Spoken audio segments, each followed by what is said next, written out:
Hello friends, स्वागत है आपके YouTube channel morning today target में। आज हम देखेंगे सीटेट के सीडीपी के पीवाईक्यू क्वेश्चन पेपर जो आपके आने वाले एग्जाम के लिए काफ़ी ज़्यादा इंपॉर्टेंट है। देखिए, जितने भी पीवाईक्यू क्वेश्चन पूछे गए हैं सभी आपको कराने वाले हैं। तो चैनल पे नए होंगे जो बस सब्सक्राइब कर लेंगे, जिससे जो भी मेरी क्लासेस होगी सारी क्लासेस आपको प्रॉपर तरीके से मिलती रहेगी। देखिए, सीडीपी आपकी पेपर 2 वाले हों चाहे पेपर 1 वाले हैं, दोनों लोग देख सकते हैं क्योंकि सीडीपी आपकी सेम पूछी जाती है। देखिए, सीडीपी एक ऐसा सब्जेक्ट है जिसमें आप 30 में से 30 आराम से ला सकते हैं, इसलिए जितना हो सके क्वेश्चन प्रैक्टिस कीजिए, आपका 100% सीटेट क्लियर हो जाएगा।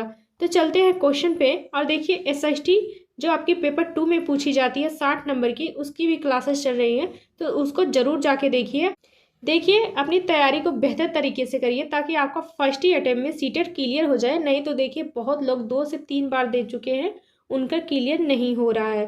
तो ऐसी गलती आप भी मत करिए, जितना हो सके अच्छे से पढ़िए और क्वेश्चन प्रैक्टिस कीजिए। तो चलते हैं क्वेश्चन पे और 30 क्वेश्चन में से बताइएगा अपना स्कोर जरूर कि आपने 30 क्वेश्चन में से कितने क्वेश्चन सही किए हैं। पहला है, राष्ट्रीय शिक्षा नीति 2020 किस पर जोर देती है? तो राष्ट्रीय शिक्षा नीति किस पर जोर देती है 2020? वह हो जाएगा पाठचर्या का लचीलापन पे। यहाँ पे इसका फर्स्ट आंसर यहाँ पे सही हो जाएगा। नेक्स्ट क्वेश्चन है, मूल्यांकन पद्धतियों का लक्ष्य होना चाहिए। तो मूल्यांकन पद्धतियों का लक्ष्य क्या होना चाहिए? तो वह हो जाएगा विद्यार्थियों की जरूरतें एवं आवश्यकताओं की पहचान करना। यहाँ पे इसका 4 आंसर यहाँ पे सही हो जाएगा।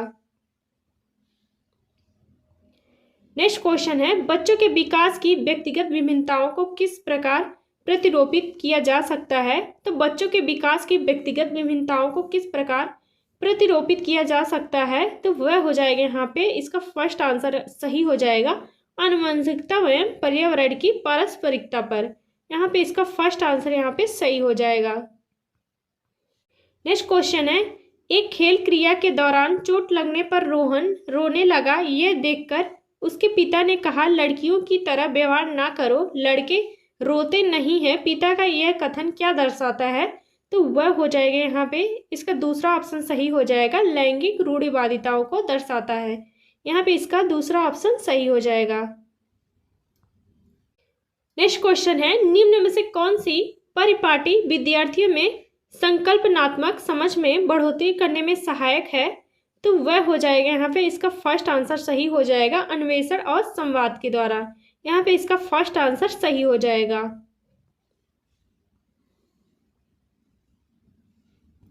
नेक्स्ट क्वेश्चन है, अधिगम की सर्वोत्तम अवस्था कौन सी होती है? तो अधिगम की सर्वोत्तम अवस्था कौन सी होती है? तो वह हो जाएगा यहाँ पे इसका 4 आंसर सही हो जाएगा, संतुलित उत्तेजना, कोई भय नहीं। यहाँ पे इसका 4 आंसर सही हो जाएगा। नेक्स्ट क्वेश्चन है, अधिगम का संरचनात्मक विचार यह सुझाव देता है कि ज्ञान की संरचना में बच्चे कैसे सीखते हैं। तो वह हो जाएगा यहाँ पे 4 आंसर, बच्चे सक्रिय भूमिका निभाते हैं। यहाँ पे इसका 4 आंसर सही हो जाएगा। नेक्स्ट क्वेश्चन है, एक प्रगतिशील कक्षा में बच्चों के लिए क्या करना चाहिए? तो यहाँ पे इसका 4 आंसर सही हो जाएगा, ज्ञान की संरचना के लिए प्रचुर मौके प्रदान करने चाहिए। तो यहाँ पे इसका 4 आंसर सही हो जाएगा। नेक्स्ट क्वेश्चन है, एक गतिविधि के दौरान छात्रों को संघर्ष करते देख एक अध्यापिका बच्चों को संकेत और इशारे जैसे क्या, क्यों, कैसे प्रदान करने का फैसला लेती है। लेव वाइगोत्स्की के सिद्धांत के अनुसार अध्यापिका की यह योजना कौन सी हो जाएगी? तो वह हो जाएगा इसका तीसरा ऑप्शन सही हो जाएगा, अधिगम के लिए पाठ आधारभूत संरचना का काम करेगी। तो यहाँ पे तीसरा ऑप्शन सही हो जाएगा।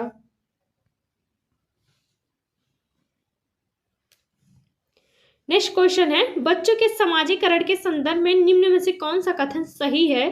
देखिए, बच्चों के समाजीकरण में कौन सा कथन सही है? तो यहाँ पे इसका राइट आंसर यहाँ पे सही हो जाएगा, इसका दूसरा ऑप्शन सही हो जाएगा, विद्यालय समाजीकरण का एक द्वितीय कारक है और परिवार समाजीकरण का प्राथमिक कारक है। तो बिल्कुल सही हो जाएगा इसका दूसरा ऑप्शन।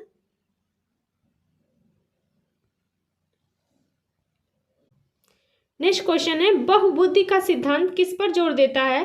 तो बहुबुद्धि का सिद्धांत किस पर जोर देता है? तो वह हो जाएगा इसका 4 आंसर सही हो जाएगा, बुद्धिमत्ता की विभिन्न दशाएं होती हैं, बुद्धि कई प्रकार की होती है। तो यहाँ पे इसका 4 आंसर सही हो जाएगा। नेक्स्ट क्वेश्चन है, निम्नलिखित में से कौन शिक्षार्थियों को उनके सीखने का स्वयं मूल्यांकन करने और उनकी समझ की जांच करने में मदद करता है? तो कौन शिक्षार्थियों के उनके सीखने का स्वयं मूल्यांकन करने और उनकी समझ की जांच करने में मदद करेगा? वह हो जाएगा यहाँ पे अधिसंज्ञान हो जाएगा। इसका यहाँ पे तीसरा ऑप्शन सही हो जाएगा।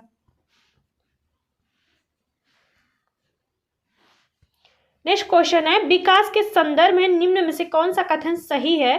तो इसमें से बताना है विकास के संदर्भ में कौन सा कथन सही है। तो वह हो जाएगा, इसका फर्स्ट आंसर सही हो जाएगा, विकास बहुआयामी होता है। तो यहाँ पे इसका फर्स्ट आंसर सही हो जाएगा।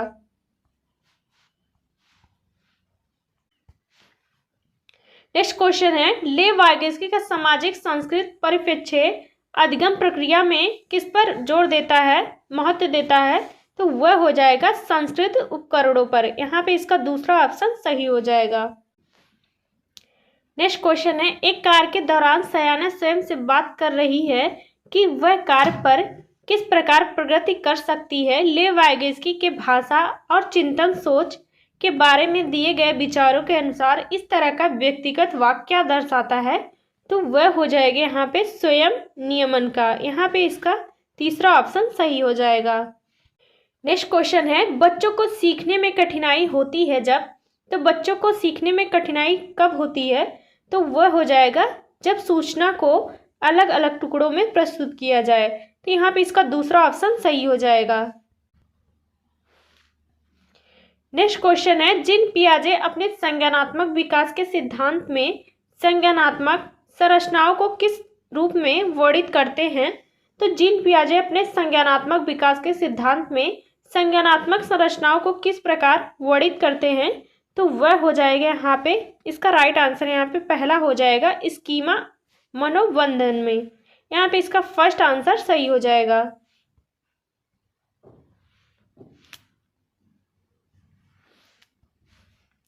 नेक्स्ट क्वेश्चन है, जीन पियाजे के संज्ञानात्मक विकास के सिद्धांत में पूर्व संक्रियात्मक अवस्था में विकास का मुख्य गुण क्या होता है?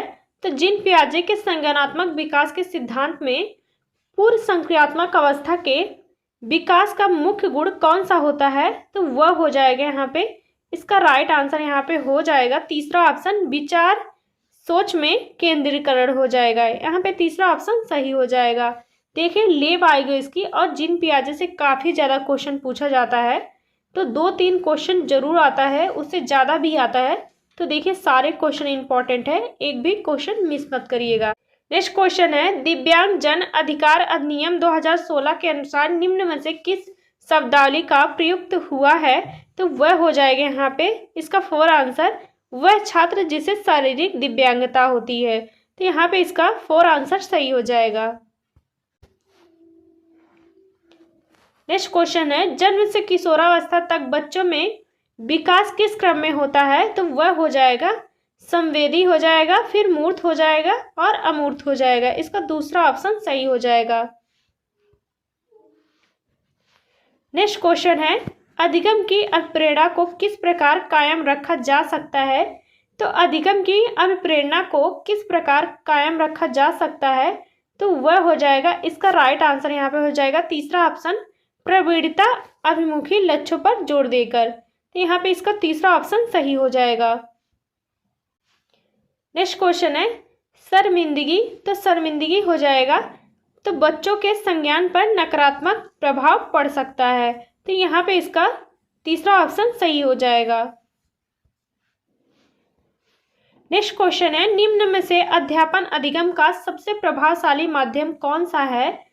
तो इसमें से बताना है कौन सा अध्यापन अधिगम का सबसे प्रभावशाली माध्यम है। तो वह हो जाएगा, इसका राइट आंसर यहाँ पे हो जाएगा तीसरा हो जाएगा, संकल्पनाओं के बीच संबंध को खोजना हो जाएगा। तो इसका तीसरा ऑप्शन सही हो जाएगा। नेक्स्ट क्वेश्चन है, एक प्रगतिशील कक्षा में व्यक्तिगत विभिन्नताओं को किस प्रकार देखा जा सकता है? तो एक प्रगतिशील कक्षा में व्यक्तिगत विभिन्नताओं को किस प्रकार देखा जा सकता है?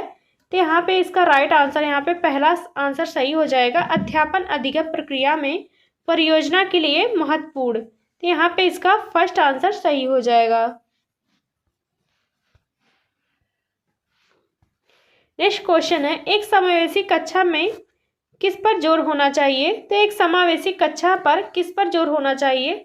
तो वह हो जाएगा यहाँ पे, इसका फर्स्ट आंसर सही हो जाएगा, हर बच्चे के सामर्थ्य को अधिकतम करने के लिए अवसर प्रदान करने में। इसका यहाँ पे पहला आंसर सही हो जाएगा।